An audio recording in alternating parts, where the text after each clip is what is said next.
प्रदेश के समस्त याची भाई और बहनों को जय हिंद। मित्रों, कल ऑर्डर आने के बाद आईडीओ के द्वारा ऑर्डर के बारे में, उससे लाभ हानि के बारे में सारी जानकारी आप लोगों को दे दिया गया था। ऑर्डर के बारे में आज पुनः आईडीओ करने का जो मेन पर्पज है, मेन उद्देश्य है, आगे हमें आपको क्या करना है, हमारे आपके भविष्य के लिए क्या बेहतर है। क्योंकि लगभग 4 वर्षों से कठिन जो हमारा आपका परिश्रम रहा, उसका नतीजा नकारात्मक रहा। सत्य कहीं ना कहीं पराजय हुआ है। जिस जोश ऊर्जा से हम आप लगातार 4 वर्षों तक लगे रहे, एक आशा में वर्दी के लिए, शायद निराशा ही हमारे हाथ लगा है। बहुत दुख की बात है। लेकिन आगे हमें आपको क्या करना है, इसके लिए सुबह 8 बजे से लेकर शाम 6 बजे तक कई अधिवक्ताओं से हमारा वार्ता हुआ है। सुप्रीम कोर्ट जूनियर अधिवक्ता दानिश जुबैर जी से, सुप्रीम कोर्ट जूनियर अधिवक्ता पुरुषोत्तम जी से, सुप्रीम कोर्ट राकेश त्रिवेदी जी के चैम्बर से हमारा वार्ता हुआ है केस को लेके। हाई कोर्ट जूनियर अधिवक्ता सीमान सिंह, सीनियर अधिवक्ता यचयन सिंह, सीनियर अधिवक्ता अनूप त्रिवेदी जी के चैम्बर से बात हुई है। अब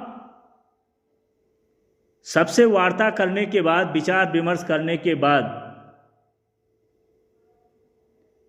फैसला लेना काफी कठिन है। क्योंकि याची ही एक लीडर का ऊर्जा होते हैं। और मैं तमाम ग्रुपों में देख रहा हूं, तमाम प्रकार के भ्रांतियां फैलाया जा रहा है। यह अटल सत्य है, जीत पे जिंदाबाद, हार पे मुर्दाबाद। एलिगेशन ये ब्याज सहित मिलता है लीडर को, इसमें नो डाउट। लेकिन जो मेरा मानना है, मैं दिल से बताना चाहता हूं, कोई लीडर, एनीवन, कोई लीडर ये नहीं चाहता है कि हमारा हार हो, हमारा पराजय हो, हमको ये दिन देखने का मौका मिले। हर लीडर अपने तरफ से 100% फोकस करता है, मेहनत करता है कि सकारात्मक रिजल्ट निकले, जिससे हमारे टीम के जो भी सदस्य हों वो खुश हों और आगे मान सम्मान बढ़े। लेकिन जस अपजस परिणाम ईश्वर के बस में है। इंसान के हाथ में सिर्फ कर्म है, कोशिश है, संघर्ष है। जब तो परिणाम इंसान के हाथ में होता तो शायद घर बैठ के जो भी हम आप चाहते वो रिजल्ट ले लेते। लेकिन ऐसा नहीं है। किसी भी लीडर पे एलिगेशन लगाना वाजिब नहीं है। तमाम ग्रुपों में देख रहा हूँ कमेंट बाजी, ग्रुप बाजी, टीम बनाना, ग्रुप बनाना, ये तो हार के बाद एक रिस्म होता है जो लगातार हाई कोर्ट के बाद भी चला था और यहाँ के बाद भी चल रहा है। तो इस पे हम तो कोई टिपा टपड़ी नहीं करना चाहते हैं। हर इंसान स्वतंत्र है, चाहे वो ग्रुप बनाए, चाहे वो अलग अलग लड़े, या जहां भी वो जाए वो स्वतंत्र है। भगवान करे जहां भी कोई भी जाए उसे जीत मिले। अब जो हमारे तमाम अधिवक्ताओं से बात करने के बाद जो बातें हैं, मैं आप लोगों को बताना चाहता हूं। क्योंकि आप मेरे एक परिवार के तरह हैं, थे, रहेंगे। आपसे इतना लगाव था कि मेरे पास शब्द नहीं है कि मैं आपको बता सकूं। जो ये टीम था एक परिवार की तरह था। और मैं सपनों में ये नहीं सोचता था कि ऐसा भी होगा कि हम हार जाएंगे। हमने हमेशा हर कठिनाइयों को सहन करते हुए, चुनौतियों को स्वीकार करते हुए हमने आगे बढ़ा है, जिसमें आप समस्त याची सदस्यगण का विशेष योगदान रहा है, इसमें नो डाउट। मैंने 1 रुपया भी अपने घर से नहीं लगाया है, आपके ही बल पे, सहयोग पे सारा चीज़ हुआ है। पानी के तरह न्यायालय में पैसा बहाया गया है, लेकिन जो अंतिम का परिणाम है वो सकारात्मक नहीं आ पाया। जो चीज़ था मेरे हाथ में, कहीं भी किसी स्तर पे लापरवाही नहीं बरता गया है, चाहे वो अधिवक्ता को लेके, चाहे केस को लेके, चाहे वो डॉक्यूमेंट को लेके, चाहे वो पैरवी को लेके। हर स्थिति परिस्थिति में हमने पूरा मन तन धन से प्रयास किया है। अब सुप्रीम कोर्ट का जो ऑप्शन है वो भी मैं आपको बताना चाहता हूँ, हाई कोर्ट का जो ऑप्शन है वो भी मैं आपको बताना चाहता हूँ। सुप्रीम कोर्ट में रिव्यू पिटीशन, जिसमें चांसेस बहुत ही कम है। लार्जर बेंच, वहाँ भी चांसेस बहुत ही कम हैं। ये दोनों में करने में लगभग, आप रिव्यू पिटीशन डालेंगे तो मिनिमम फीस 70 से 75 हज़ार टोटल खर्चा आ सकता है। आप लार्जर बेंच चाहेंगे तो लमसम इससे भी ज़्यादा आ सकता है। आप न्यू रीट पिटीशन डालेंगे तो आपको बेहतर सीनियर इंगेज करना पड़ेगा, बहुत बड़ा सीनियर, जहाँ भी 50-50% का मामला होगा। 8 से 10 लाख रुपया भी खर्च हो सकता है, 50-50% का मामला हो। तो आप किसी भी एवार से जाएंगे, मिलेंगे, या सीनियर से मिलेंगे, या कहीं भी, वो एक दुकानदार हैं, उनका काम है कार्य करना। आप पैसा दोगे तो करेंगे, परिणाम कुछ भी आए उससे उन्हें कोई फर्क नहीं पड़ता, लेकिन हमें आपको फर्क पड़ता है। हमारा धन भी जाता है, हमारा धर्म भी जाता है। जब तो हमें परिणाम नहीं मिलता है तो सब कुछ चला जाता है। पैसा लाजमी है कि जीवन में 1000-2000 बहुत आएगा, बहुत जाएगा।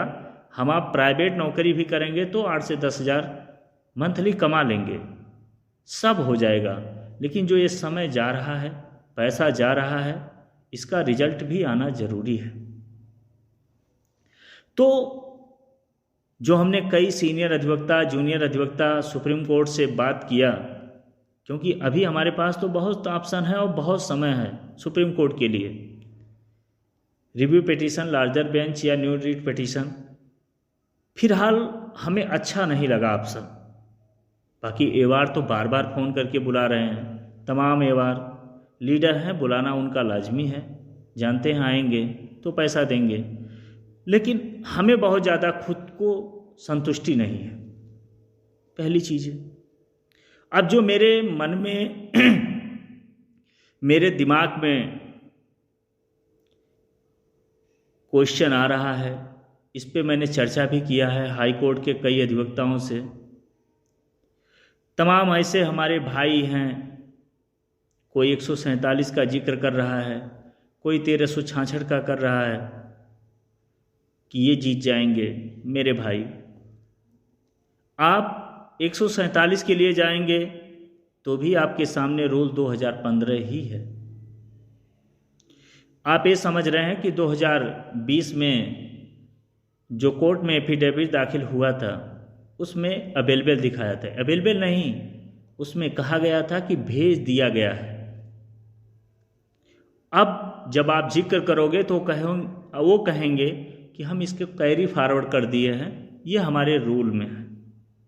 इसका जीता जागता सबूत है 2018 बी, उसके बाद कोई विज्ञापन नहीं आया। लाजमी है किसी भी भर्ती में 9 से 10% मेडिकल एब्सेंट कैरेक्टर वेरिफिकेशन से सीटें खाली होता है, इसमें नो डाउट। तो उनमें भी सीटें तो हैं, तो वो भी तो कह सकते हैं। लेकिन रूल एक ब्रह्मास्त्र है, इसको हमने सिंगल बेंच में नहीं काट पाया, डिवीज़न बेंच में नहीं काट पाया, और सुप्रीम कोर्ट में भी नहीं काट पाया। इंटरफेयर करने से मना किए कहीं ना कहीं सुप्रीम कोर्ट। तो क्या आप आशा समझते हैं कि 147 सीट हम इस रूल पे पा जाएंगे? जब तो आप समझते हैं तो अच्छी बात है, लेकिन जो मेरा एक्सपीरियंस है, जो मेरा अनुभव है, जो मेरा वार्ता हुआ है अधिवक्ता से, एक सीट भी मिलना संभव नहीं है इस रूल पे। अब रूल के खिलाफ जाके आप एक भी सीट नहीं पाओगे, चाहे 147 हो, चाहे 2846 हो या 682 हो, कोई भी सीट नहीं मिलेगा। प्रक्रिया सब है, चाहे आप रिवाई, चाहे आप सुप्रीम कोर्ट, चाहे आप हाई कोर्ट, रूल के खिलाफ नहीं पाएंगे। जब तो तीन जगह रूल में कोई भी जस्टिस इंटरफेयर करना नहीं चाहा है, पसंद किया है, तो हम अब उम्मीद भी ना करें। अब हमारे लिए जो एक अवसर है, लाभ मिलना ना मिलना 100% गारंटी तो नहीं है, चांस 50-50% का है। जब तो मिला तो पक्का है हाई कोर्ट से स्टेट बच जाएगा। और इस पे मेरा विचार कर रहा है। मैं ये नहीं कह रहा हूँ कि आप आओ याची बनो, मैं लीडर हूँ, जाऊँ केस लड़ूँ, ऐसा कोई नहीं। मैं एक आपको सुझाव दे रहा हूँ कोई भी जाके कार्य करे, हमें कोई समस्या नहीं है। मेरा एक आखिरी सुझाव है, जहाँ से हमें रास्ता दिख रहा है, सिंगल बेंच में किसी सीनियर के द्वारा, जैसे Anoop Trivedi, cut off challenge, merit challenge, आपने देखा होगा हमारे आपके भर्ती में 4 से 5 कट ऑफ लगा हुआ है। पहला 191 समथिंग, दूसरा 15 मई, तीसरा 21 मई, चौथा और पांचवा 1366 का। तो 4 से 5 कट ऑफ। अब कौन आर्टिफिशियल कट ऑफ है, कौन ओरिजिनल कट ऑफ है, पहले तो बोर्ड ये वेरीफाई करे। तो इस चीज़ को हम चैलेंज करते हैं, और कहीं रीट हमारा एक्सेप्ट हो गया तो कोर्ट को, बोर्ड को ये बताना ही पड़ेगा कि कौन आपका फाइनल कट ऑफ है। जब तो 21 मई का फाइनल कट ऑफ है तो 1366 कहाँ से आ गया? 15 मई का फाइनल कट ऑफ है तो आप उसको मानिए। एक भी सीट मिला, 200, 400, 500, 1000, पहले चरण में आपको सीट मिला, रास्ता खुला, तो आगे चल के सब सीट मिल जाएगा। ये मेरा मानना है, ये मेरा सोच है कि जब तो कुछ हो सकता है तो मेरिट चैलेंज करना ही पड़ेगा, एक ऑप्शन। इसके लिए जो खर्चा है, एक सीनियर इंगेज करने में 75,000 रुपया लगेगा, और लगभग 10 से 12,000 अन्य खर्चा आएगा। 80-85 हज़ार रुपया लग सकता है। जब तो इससे कामयाबी मिला, ग्राउंड मजबूत हुआ, सिंगल बेंच से लेकर डिवीज़न बेंच तक, तो एक आध महीने में रिजल्ट कुछ और दिखाई पड़ेगा। ये चीज़ें हो गया, ये मेरा सुझाव है। आप सुप्रीम कोर्ट के लिए फिलहाल मैं अभी कोई निर्णय नहीं ले सकता हूं जो मुझे अच्छा नहीं लग रहा। मैं पैसा अब बेकार नहीं करना चाहता हूं, मैंने बहुत दिया है पैसा। अधिवक्ता हैं वो तो लेने के लिए हमेशा तैयार हैं। आओ, रिव्यू पिटीशन दाखिल कर दें, न्यू रीट पिटीशन दाखिल कर दें, लार्जर बेंच चले जाएं। ऑप्शन तो बहुत है, लेकिन उसका हमें बेनिफिट भी तो मिलना चाहिए। तो मेरा जो अनुभव है 4 सालों का, मैं सुप्रीम कोर्ट के लिए अभी फिर भी मैं कोई इंटरफेयर नहीं करना चाहता हूँ, वहाँ नहीं जाना चाहता हूँ। हाई कोर्ट के लिए मेरा ये सुझाव है, जो भी जाए, कोई ज़रूरी नहीं है कि हम ही जाएं, कोई भी जाता है तो आप 147 के बारे में भूल जाइए या अन्य चीज़ों के बारे में भूल जाइए। जतो नौकरी हमें आपको मिल सकता है तो सिर्फ मेरिट चैलेंज करने में हमें जतो सफलता मिला।